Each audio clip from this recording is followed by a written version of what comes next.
Hello, everyone. Welcome to another episode of Flying with Captain Frank. Today, we're going to be talking about something interesting, something that came about because of a question from a young man on a DM while I was in the gym working out. But before I start to tell you this story, I need you to please go over there and hit the like button, hit the subscribe button, hit the bell. It'll remind you each and every time there's a new video. And please leave a respectful comment, be it positive or negative. Okay. So, like I said, this young man DM'd me asking me questions about how he can get his career moving a little faster as a pilot and wanted to know how I got to where I am today. And it's a very interesting story. So instead of just sharing it with one person, I decided that I'll put it out there for anyone else who may have the same questions. But we do have to start at the very beginning. And I'm going to do it in several segments because I don't want to hold you too long and bore you. That something, the retention has to be there, and it's really important that it not be too long. So it all started a long, long time ago when I was about 7 or 8 years old. We lived in a rental apartment just 3.5 miles south of Kennedy Airport, and it was situated right between the approach and the approach ends of runway 31 right and 31 left, and the departure end of 13 right and 13 left.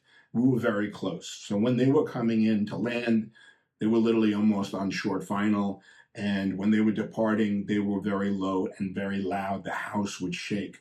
But it inspired me, and I wanted to become a pilot. You know how children are. They want to be a fireman, a policeman, a pilot.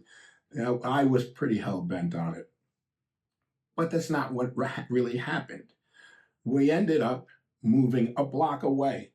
My father bought a house 1 block away, so we were still in the same path of JFK.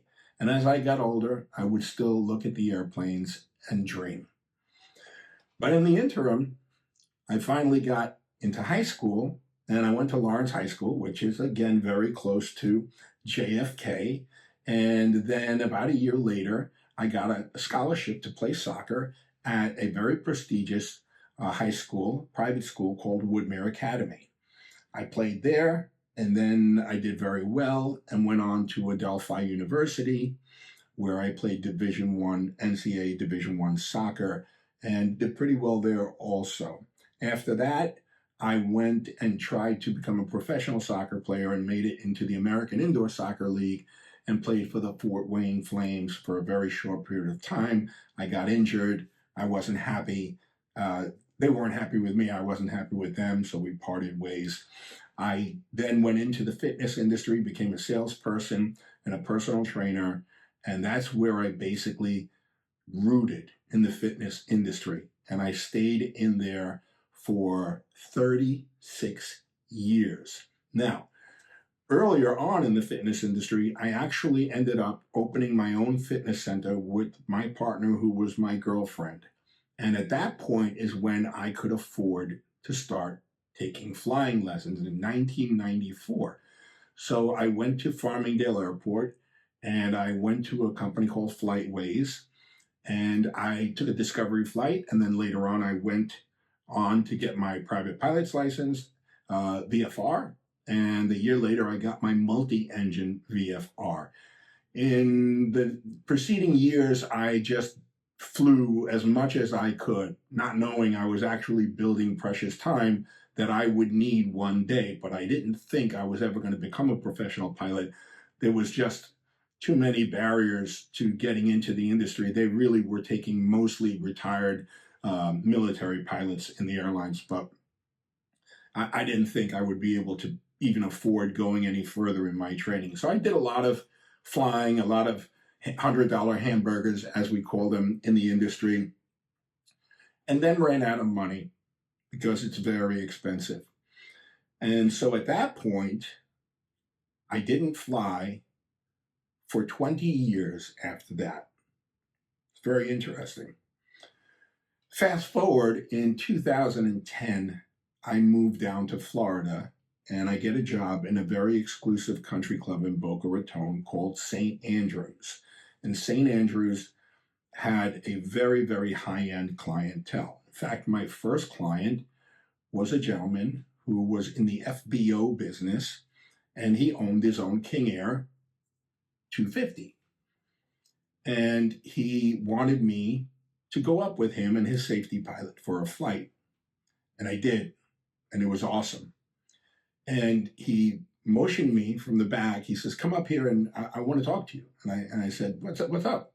And he goes, "This guy," pointing to my now dear friend Aaron, who was an instructor and owned his own flight school. "This guy's going to teach you how to fly for free." And I said, "Well," I was completely shocked. It didn't even enter my mind.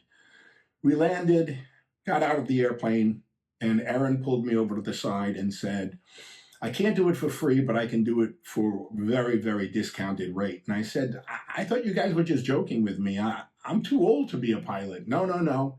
He said, "There's a shortage, and Mr. G wants you to do something better with your life." And so I thought about it, and I did my research. And in fact, there was a shortage. It was everywhere in the news. And I didn't have the money to go back to school, not even at those discounted rates. So I reached out to my brother, who was managing my mother's finances, and I said, "I want to borrow this much money, and I will pay 10% interest." My mother didn't want to charge me any interest, but I insisted in doing so for the benefit of my sister and brother. And I'm going to stop right there because we're about 6 minutes, and I don't want to be too long. I will continue this in the next episode from there, what I did, and we'll go forward. But for right now, I hope you enjoyed today's segment of my story. Please, if you did, hit that like button, hit the subscribe button, hit the bell. It'll remind you each and every time there's a new video. And please leave a respectful comment. And just one more thing, as I say at the end of every video that I do, if you're thinking of getting a pet, please don't go to a breeder, adopt, rescue. There are so many beautiful, beautiful animals at the pounds, at the shelters, just waiting for their forever home. All breeds, all sizes, all ages. They're just waiting for their forever home. Some of them have been there for years. Please listen to me. I have rescued and adopted several times. And I have never felt a love like that from an animal ever in my life, or from anyone, I should say. That is the most spectacular level of love that you will ever know. Animals are very intuitive. They know that you saved them. And in doing so, they give you a tremendous, tremendous amount of loyalty and love. So please, adopt, rescue. Your favorite contract corporate pilot, Frank Gallo, signing off.